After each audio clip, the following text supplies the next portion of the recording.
the Middle East, we did India, and now we're moving to China. Claire received her PhD in European history from the University of Pennsylvania and enjoyed a long career as a much admired professor at Penn State University Abington campus. In retirement, Claire teaches adult education courses in and around the Philadelphia area, and we're very happy to have Claire with us to speak about China. Thank you. Thank you very much. I'm going to start by quoting Napoleon, which may seem a strange person to quote when we're going to be looking at China. But he said something that is very, I think, foreseeing. He is quoted as having remarked on one occasion, "China, there lies a sleeping giant. Let China sleep. When she wakes, she will shake the world." That was his prediction. And I want to end the lecture with another quote from Napoleon. So if I keep running on and on, just someone put up your hand and remind me that the conclusion of the lecture will be another very perspicacious remark from the great Napoleon. All right. I think we can say at this point that the giant has awakened. It's not asleep any longer.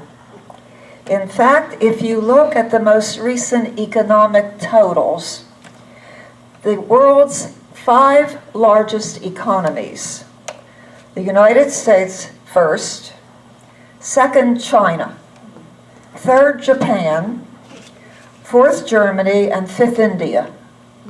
3 of the 5 are Asian, which is extremely significant. If you had looked at the total of the important economies in the world, even a few years ago, if you had looked back, for example, to 1980, not so very long ago, Ronald Reagan had been elected president. It's almost contemporary history. China in 1980 had a gross national product that was 7% of the world's total. Today, 61%. Wow. That's an incredible statistic. To go from 7% to 61% in 30 or 35 years is a feat without any parallel in world history. To have emerged as the #1 engine of global economic growth in that period of time has no parallel.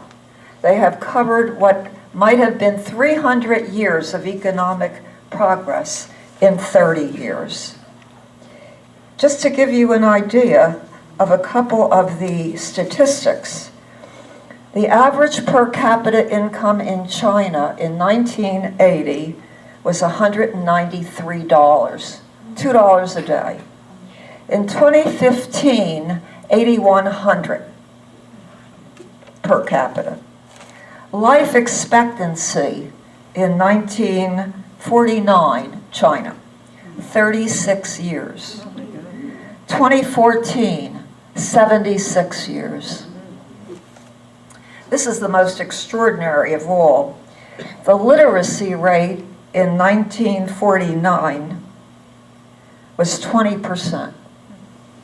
The literacy rate today is 95%. In 2015, a Chinese university, Tsinghua University, passed MIT to become the #1 university in the world for engineering. They are now the world leader in robotics, manufacturing of computers, semiconductors, pharmaceuticals, and so on. So what we are looking at is an enormous shift that is not paralleled in the history of the world. Never happened before. And what is so striking, I think, is that it was totally unforeseen. China, as you know, think back to the China of your youth. That China was a China that was, in effect, a people that were, I guess, exploited. If you think back to the mid-19th century, unequal treaties, gunboats, losses in warfare to England, to France, to Japan, a huge civil war, same time as our Civil War, the 1960-61, the so-called Taiping Rebellion. I'll talk about that at length. The Taiping Rebellion, 60 million dead. Most people have never heard of it. The attack by Japan in the 20th century, the rape of Nanking.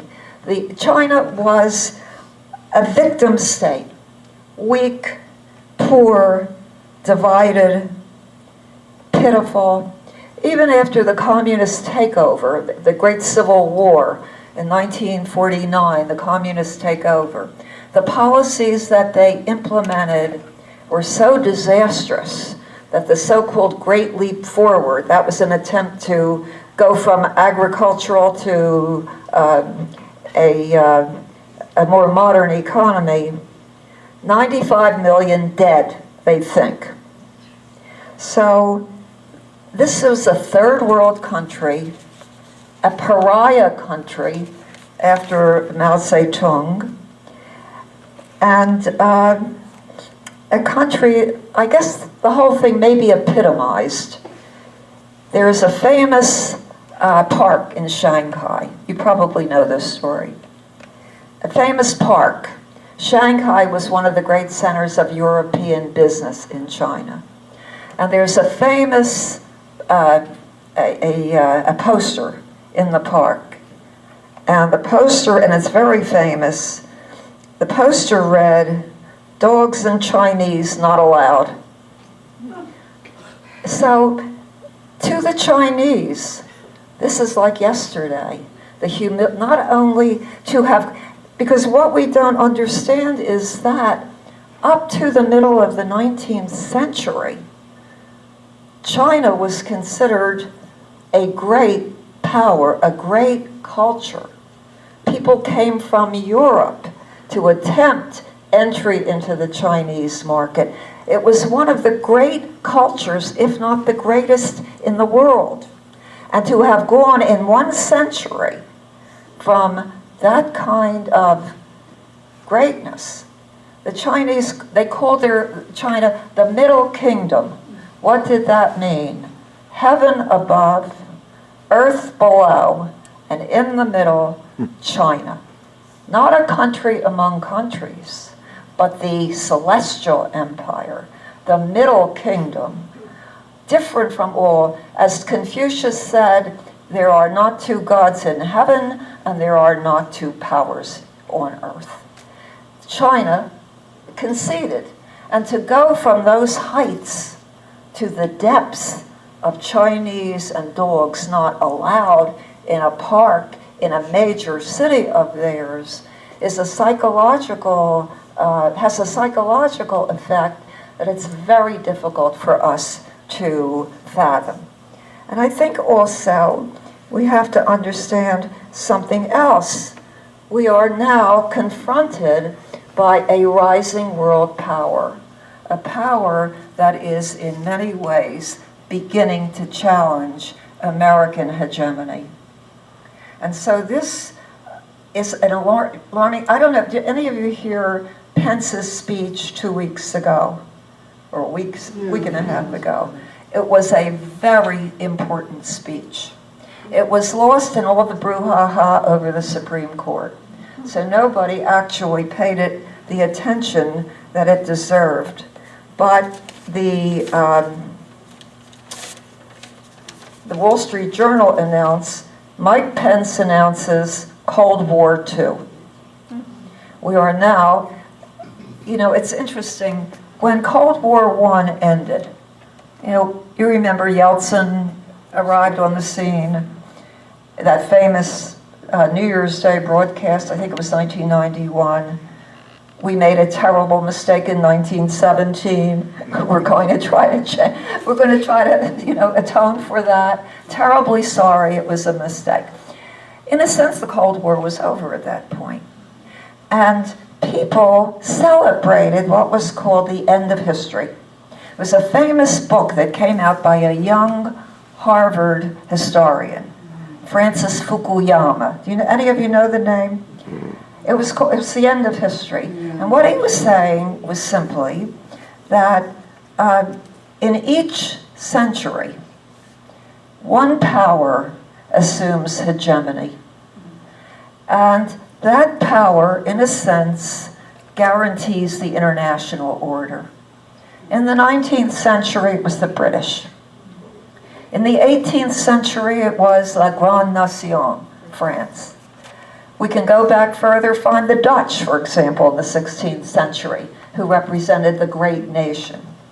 It's that nation which, in a sense, presides over international peace, has hegemony. The United States rose to that, I think rose even before we were aware of it.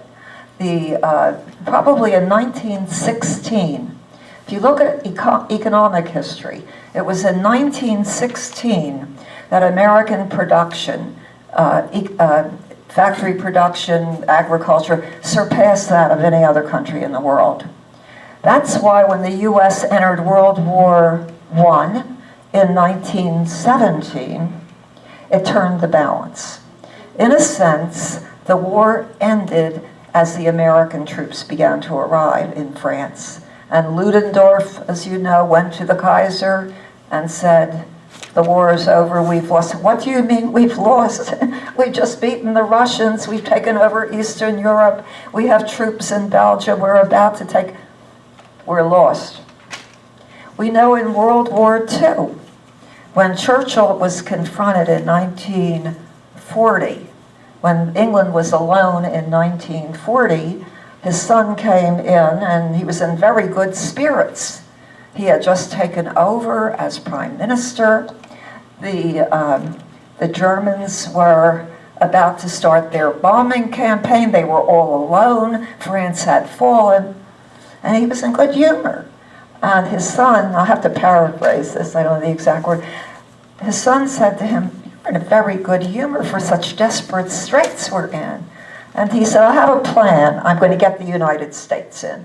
That was his plan. The new world, he said, will come to the rescue of the old.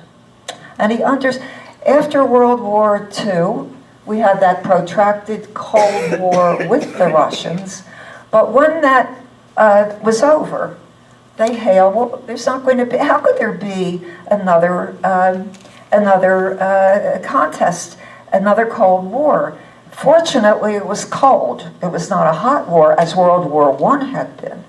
World War I, if you strip away the Archduke and all the rest of the ultimatums, but when you get down to basics, World War I was about Germany resentful of the British place in the world, the greatest empire in the world. We should have an empire. We're surpassing them economically. We should be the number one power. World War I essentially was a fight for dominance. It was Germany's attempt to take over as the hegemonic power in the world. And England fought with her allies, Russia and France, and eventually the United States. But basically, it was a clash of a rising power, Germany, to confront the ruling power, England. You can explain World War I doesn't make sense in the larger terms. After the war was over, they came to the German prime minister, who had been instrumental in the decision to go to war. And they said, what was it for? Bettman Holveg, his name was. What was it for? What was it all for? 10 million dead, ancient empires, fallen, the landscape of the world torn. What was it all for? And you know what he said? If we only knew. Well, what's this leading to? It's leading to the fact that 1991 was not the end of history. There is always a rising power to confront the hegemonic power. For a while, 1990s, all seemed smooth sailing. There was no one to confront American economic hegemony and so on. But there is always a rising power that confronts the ruling power. And that is what we are seeing now. When you look at the statistics, and I've got tons of statistics here, the Chinese economy has suffered somewhat in the last year or two. I think they went from 9% growth to 6.5% growth. But in an era when we were stuck at 2%, that looks pretty good, you have to admit. So when he announced Cold War II, he didn't come out and announce it, but that was the implication of what he said. What he was actually saying was the United States, the hegemonic power since the end of the Cold War, and really since the end of World War II, is now confronting a rising power. And I'd like to recommend a book to you if you're interested in these grand themes. It's a book that was published last year, and it's called Destined for War. And the subtitle, Can America and China Escape Thucydides' Trap? You know who Thucydides was, ancient Greek. Do you know what the trap was? Well, he has 15 or 16 case studies in which he determines a rising power confronted the ruling power in the world. And as case studies, he finds that in 3 cases, there was no war. But in 13 cases, there was a war. And he goes back to Athens and Sparta. Athens confronted Sparta. Sparta was the ruling, the hegemonic power. Athens confronted it. The Peloponnesian Wars resulted. And the question he asks, and of course, the rising power today is China. The ruling power is the U.S. History did not end. In fact, the author is Graham Allison. But most recently, the U.S.-Russian struggle, U.S.-USSR struggle, ended without war. That was one of the 3 that he finds that did not ended without war. The other 13 cases ended in war. So what he does is survey these past cases, how the rising power confronted the ruling power, and then he gets down to business with China. And he tries to explain why it is that China is indeed the rising power in the world, and that the chances for war in the future are not 0. Now, it's an interesting book. It was published last year, and it's had a lot of attention paid to it. And you'll notice that the people who are quoted on the back are people like Kissinger, Walter Isaacson, General retired David Petraeus, who apparently finds some...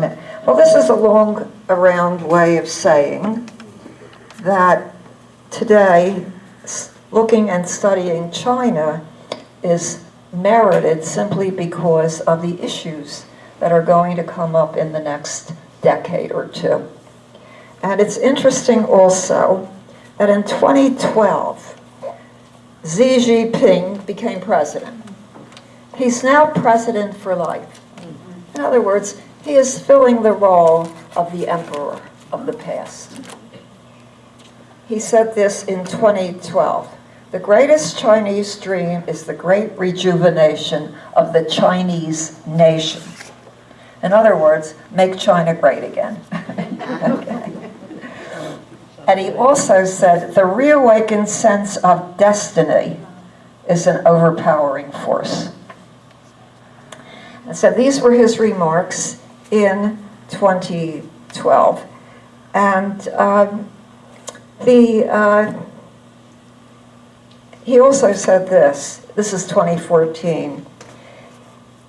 In the final analysis, it is for the people of Asia to run the affairs of Asia, to solve the problems of Asia, and to uphold the security of Asia.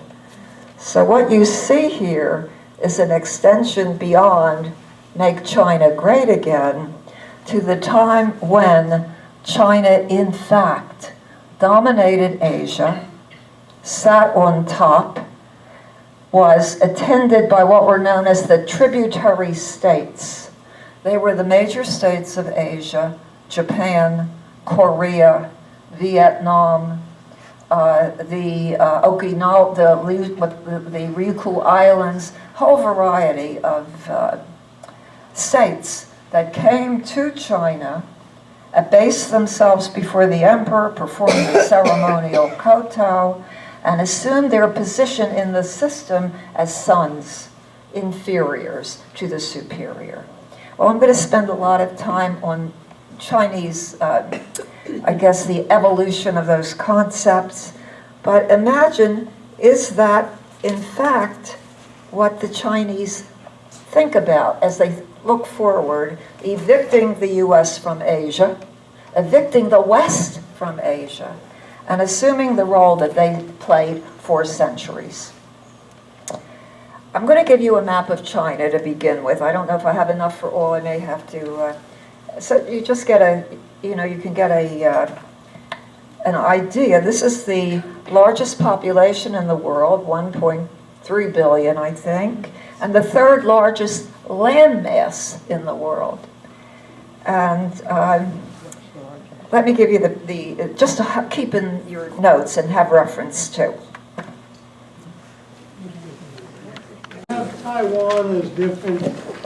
You have Taiwan as different as a China and China. Yeah, Taiwan has maintained independence, but little by little, the Chinese, the government in Beijing is beginning to demand that you make a choice. If you recognize, do business with Taiwan, Taiwan had, at one point in time, it had established independence under a pirate leader named Koxinga, but that was centuries ago. But basically, it has been a possession of China. It has been a possession through most of their history. But fell to the Japanese. What is it? It was taken by the Japanese in 1895. Yeah, right. Japan has always been a somewhat recalcitrant member of the Chinese system. But remember that Japanese language, religion, everything came by way of China. There were 4 great cultures that developed in very ancient times, and they developed in the bends of rivers. So you had the culture of the Egyptians in the bend of the Nile, and the Mesopotamian in the bend of the Euphrates, the Tigris and the Euphrates, the culture of the Dravidians in the bend of the Indus River. Some of you took that course on India, I gave. And in the bend of the Yellow River, which the Chinese called Huanghe. You can see it there. This is where Chinese civilization developed. The first pits, the first dwelling places, the first permanent settlements developed there. Quick question. You said China is the 3rd largest landmass? Louder.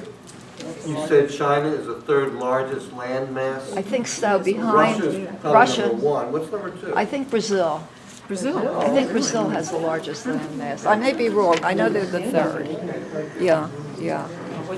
So that the civilization developed here in the beginning and spread as it did in the other parts of the world. I'm all entangled here. God. Okay, so why now are they beginning to take active steps to curtail Chinese growth? Well, you can imagine the reasons. They threaten our growth in many ways, but they are taking steps because it is evident that they have greater ambitions. Has anyone here ever heard of One Belt, One Road initiative? Does anybody know what I'm talking about? The One Belt, One Road initiative? Yeah, you've heard of it, all right. This is an extraordinary thing. In 2013 actually, the Chinese announced that they were going to recreate the ancient Silk Road. The Silk Road was a series of oases and stops that led from China to the Mediterranean shore, Tyre. The Chinese had begun to explore. They were looking for horses and camels. And so they began to penetrate into Central Asia. And as they moved overland, they established oases, small towns, and so on. This became known as the Silk Road. And it was over the Silk Road that travelers in the 14th and 15th centuries, like Marco Polo, and a number of Jesuit scholars moved over the Silk Road and finally to the Chinese capital, where they were very well received because the Jesuits were extremely learned people, and the Chinese were very impressed by learned people. And so they came along the Silk Road. Well, the Silk Road disappeared centuries ago. But what the Chinese have announced is a resurrected Silk Road. This is one of the most important initiatives in the world today. What they announced, they have excess manufacturing capacity and excess capital. And so what they announced they were going to do was to reestablish the Silk Road. In other words, they were going to begin investing in the countries that lie across the old Silk Road. They are going to invest, they are going to build railroads, they are going to open seaports. It's a linked hemisphere. It's going to go across China to Rotterdam. It's going also to go through the sea to Kuala Lumpur, Jakarta, Colombo, the coast of Africa, Nairobi, up to Athens and Venice and Istanbul. Now, what are they doing? They are investing in railroads, seaports. They are lending the money to 60 countries. They are lending the money to them so they can build railroads, they can build port facilities. Eventually, they will pay the Chinese back because these are loans. But if they default on the loan, which is beginning to happen, then what happens? The Chinese can come in and take control. They estimate they have built a super railroad, a car and tracks. You know, they had a problem in 2008 with similar to ours, with a falling stock market and so on. They also had a stimulus package like ours. But for their stimulus package, they developed the fastest railroad cars in the world. I don't know what we developed, I guess something. But the fastest railroad cars. The railroad terminating in Rotterdam can bring merchandise from Rotterdam on the sea to Beijing in 2 days. Previously, it took over a month. They are now investing as well on the coast of Africa, Somali. They are lending money to Pakistan to build port facilities, to modernize their railroads, and so on. They will have a market for their products. They will have apparently investment opportunities because they have a surplus of investing capital. And if they default, which they are already beginning to do, it's called One Belt, One Road, OROB, O-R-O-B. I see it was a secret because it doesn't sound familiar to any of you, does it? No. Well, the Congress here has just passed a $60 billion initiative called BUILD. It's an attempt to counter the One Belt, One Road initiative. I have a map of how it will look. It's already running into some problems. The Pakistanis, for example, can't repay the investment in their port facilities, and they're very resentful of the Chinese attempting to take control. But it's proceeding. It's one of the great initiatives. This is a pauper country 35 years ago. Pauper, not even third world, behind the third world.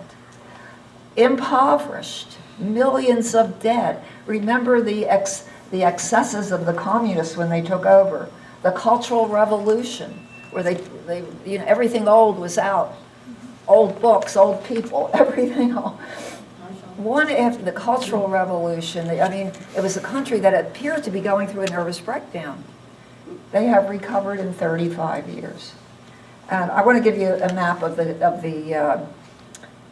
the so-called One Belt, One Road. Pence referred to it. We have to do something to help. Correct me if I'm wrong. My understanding of Chinese history, which is a bit superficial, is they were never expansionist, militaristic. The worst they fought was to contain China, but what they did then is what they're doing now, which is basically to expand their economics. Is that correct? That is absolutely correct. There is no real military tradition. Confucius, I'm going to come to that next week when I'll get into the actual history. You do not make a soldier from a good man. There is the military, now they had great generals. They fought rebellions. But basically, the Chinese ethos was the model to emulate is the scholar. Confucius established that in the 5th century BC. They are the least, the wars are infrequent. And the wars generally are there have been periods when they've been overcome by a new dynasty moving in. You've had civil war, upheaval, and so on. But the culture is not militaristic. It does not exalt the military virtues. It seems to me that somewhere around the 14th, 15th century, they had an immense navy under a eunuch that protected their merchant fleet that went to the east coast of Africa then. That's correct. Cheng Ho. It came at the beginning of the Ming Dynasty. I'll talk about that now. This was they have what they call dynasties of conquest, where non-Chinese Mongols emerged and took over, and then they were repulsed by a native dynasty. So the Mongol dynasty began to deteriorate in the 17th century, earlier than that, 15th. And eventually they declined and they were ousted. And a Chinese dynasty took over, the Ming, and they decided they would send out this great fleet in order to announce the fact that native Chinese were back in control of China. And so the fleet was a great, great fleet. The eunuch was the Admiral Cheng Ho, and they made several stops. They wanted to announce the native Chinese, the natives are called Han Chinese. The Han are back in control. The Mongols have fled. Their illegitimate dynasty is no more. And he made a series of ceremonial stops in Southeast Asia, in Ceylon, all the way to the coast of Africa and down the Somali coast. It's interesting, they are now excavating part of Somaliland on the Indian Ocean coast of Africa. And they are discovering Chinese goods dating from the 2nd century. It's just extraordinary. There must have been trading along this Silk Road. It was an enormous amount of trade that went on along the old Silk Road, which they are now trying to recreate. They're recreating it in a modern sense, but it's worrying Washington. The new treaty that we have with Mexico and Canada has all kinds of clauses about not trading with China, about limiting trade with China. There is a great deal of worry. The statistics are such that they are, I guess, worrisome. Recently, you mentioned Pence's speech and the talk about a Cold War. Someone was speaking to the fact that there won't be a Cold War either because the conditions for the Cold War that existed between the United States and Russia do not exist with China, and the trade and their need to trade and this one belt, one road policy of theirs, all that they're doing, that there won't be a Cold War because of all the trade issues. What about the tariff? One wag said, China is... Get the mic. What happened? Get your microphone. The Chinese, one sage said, they are the most rebellious people in the world and the least military, the least militaristic. They have had great, generals and armies and so on, but they preferred to govern in a different fashion. And when I go through some of the dynasties next week, I'll try to cover that. Let me just check. We're close to the end. Claire, Okay. the financial initiatives that they're trying to institute all over the world, isn't that reminiscent actually of the spheres of influence of the 19th century? Right. It's like they learned. That's right, from the golden that. age it's a form of imperialism, Yes. Exactly right. But they think that they are reconstituting something that existed centuries ago. That, when you look at China as of the middle of the 19th century, the West was in awe of China. There was an enormous feeling of awe when they looked at China. This was a great empire. They came because they needed things that China had, and they didn't. And when the Chinese looked at these Westerners, you've come such a distance, you poor thing, you have nothing in your own country. I guess you came for one thing that the West came for, of course, was tea. It was introduced to a British captain, a sea captain, in 1640, something like that. And in his log, he writes, they call it cha, C-H-A. And it's a strange thing. You have to boil it with hot water, and then you drink it. Within 100 years, the British couldn't live without the tea. They were trading to the Chinese. But what do you have that we want? You have to trade something for the tea. You're taking our tea, you're taking our spices, our silks. But what exactly is it of yours that we want? Nothing, not much. You don't have very much. So then began the opium trade. Opium then became the one commodity that the more you sold, the more the market was. You didn't use up the market. And of course it was prohibited in China. Opium was, the translation for what the Chinese thought of opium was foreign mud. It was prohibited in England as well. And the Chinese in the 19th century, this is when the Manchu Empire was really tottering.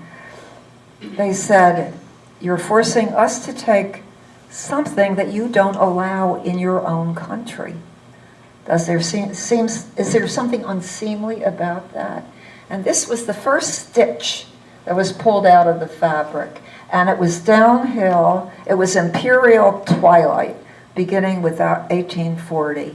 And the century of humiliation, which they refer to often in the literature, the century of humiliation began, and it was one terrible defeat after another. Did you know that China was a participant in World War I? Yes. Did you know that? Yes. That they fought in World War I? And the reason they fought in World War I was they thought if they got a seat at the peace table, maybe they could present their case to the world and say, we have had to cede large parts of our territory. And Woodrow Wilson, isn't your speech, your main theme, the self-determination of nations? Well, we determined that we are a nation and that we want no further inroads by the Europeans, and in fact, they want them to return, we want them to return to us what is Chinese. And what do you think happened at the Treaty of Versailles? We're celebrating the 100th anniversary next year. Joke. The Japanese came forth and said, oh, the Germans are leaving the Tsingtao Peninsula. We'd like it. You're going to hand it to the Japanese, but what about the self-determination of nations? And the Japanese said, we'll walk out and break up the peace conference if you don't hand it to us. And Woodrow Wilson had to go along with it. And what's so interesting is Chinese nationalism began the day after that decision.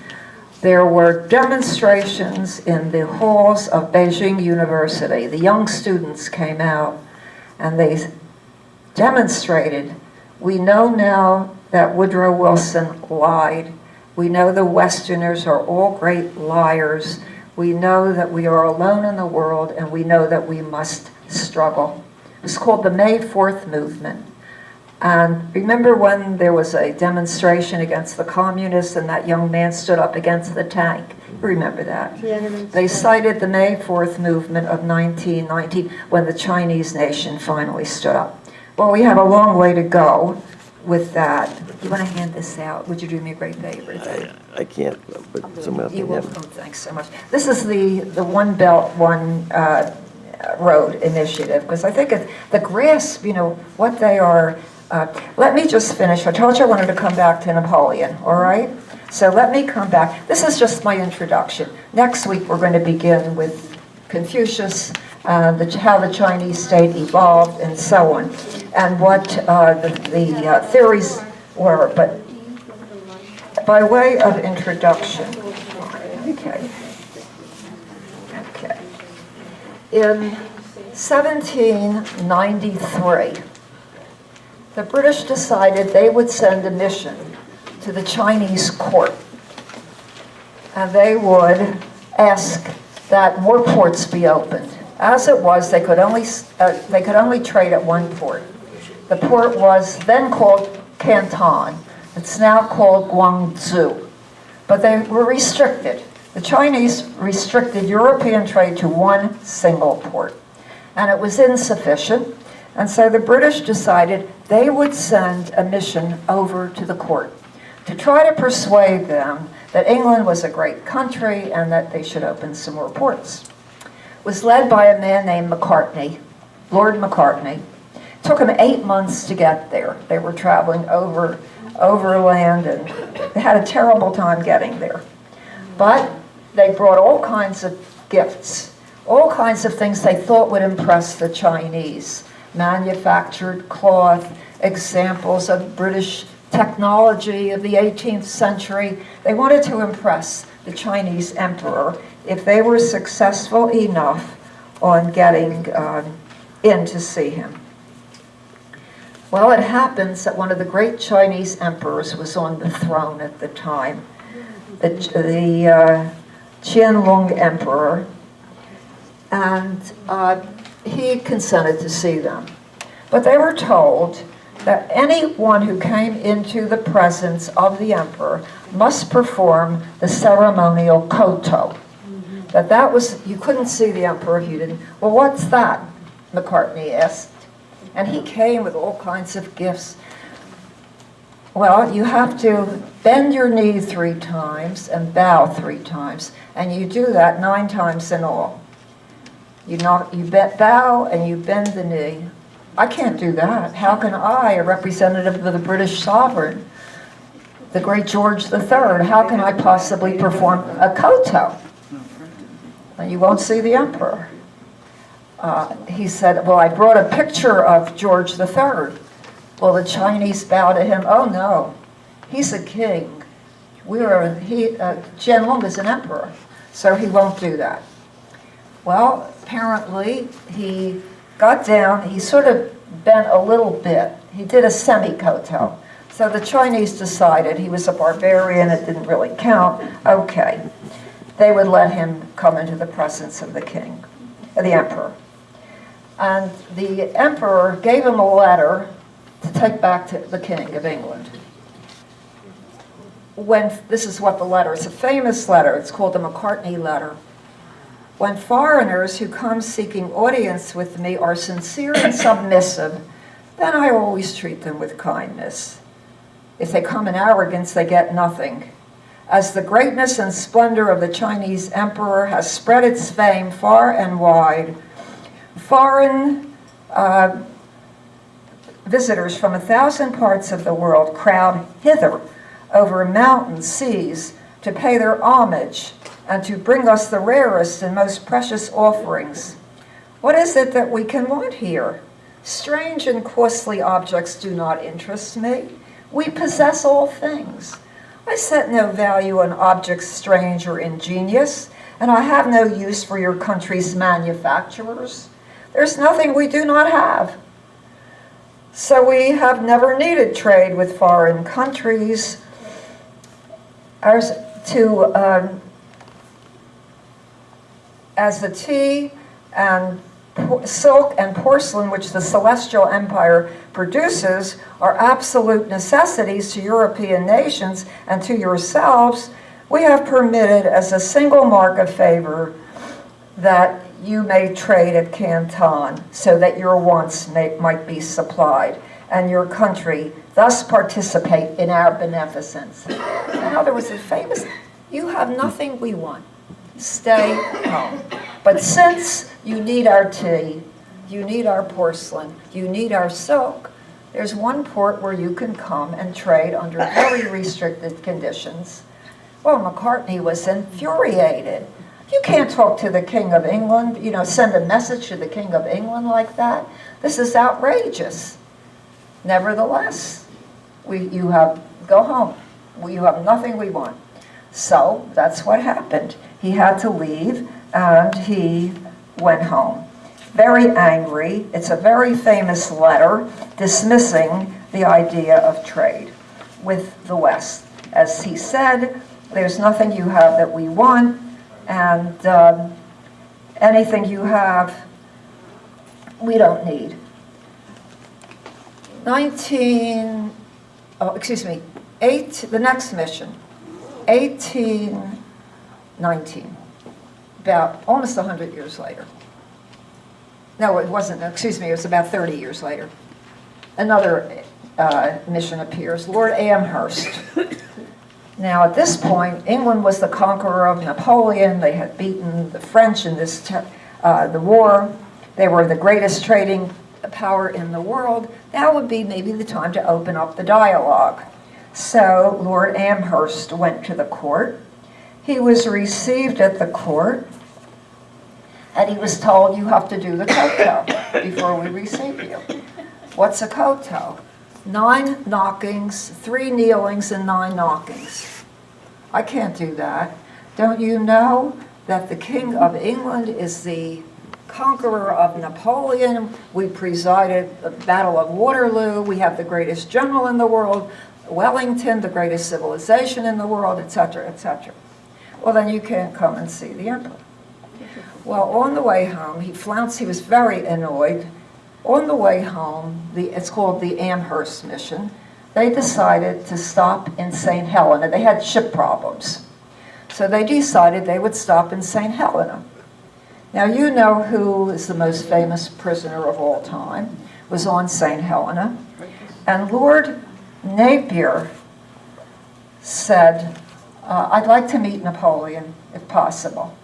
So they arranged that Napoleon would come and meet Lord Napier. And Lord Napier explained he was on his way back from China, another aborted mission, mainly because he had refused to perform this insulting routine called the koto. Because after you did it, everybody knew who was the greater and who was the lesser, left no doubt. So Napoleon gave him some advice. He said it was ridiculous. You should have performed the koto. And Amherst was amazed, and this is what Napoleon went on to say. Different nations have different customs. It would be the worst thing you have done for a number of years to go to war with an immense empire like China.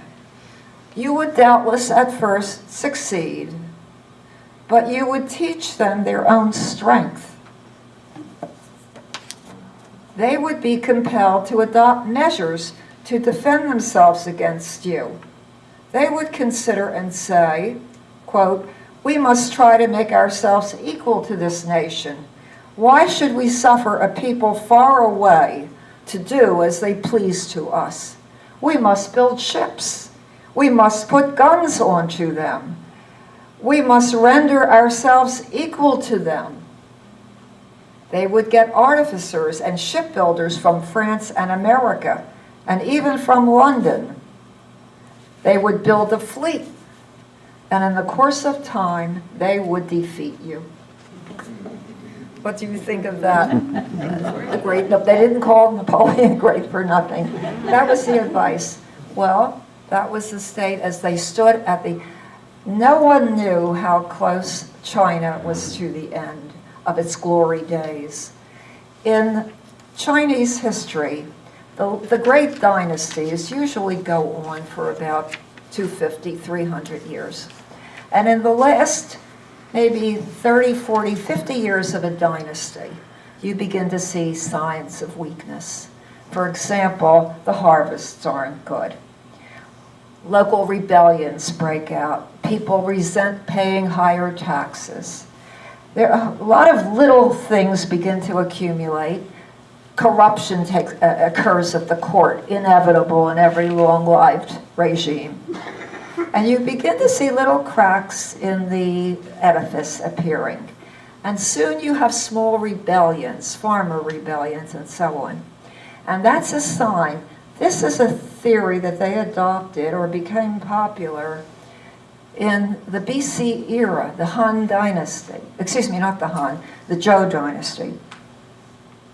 It's called the mandate of heaven. And the mandate of heaven is the mandate that heaven gives you to rule. Chinese emperors had reference to the mandate of heaven to justify their rule. But when trouble started, you had local rebellions, maybe a famine here. It was a sign from heaven to the people that the mandate was being withdrawn. The mandate, how did you know it was being withdrawn? Because there was, well, if there's a famine, what does that have to do with the emperor? Why does that prove that the emperor is losing the mandate? Because if he were a wise emperor, he would have put aside stores of grain to provide against this kind of shortage. And so what you begin to see is the withdrawal of a mandate. And in the last 70 years of every dynasty, you can see the beginning of the end. It's the role of the people to ascertain when the dynasty comes to an end. The mandate is withdrawn by heaven, and the sign is that a new dynasty should take its place. Well, you were beginning to see those little cracks in the 19th century. They could dismiss, Qianlong was the last of the great emperors, they could dismiss the British, but there were signs within the country. There were small rebellions. A strange sect called the White Lotus sect began to attack government.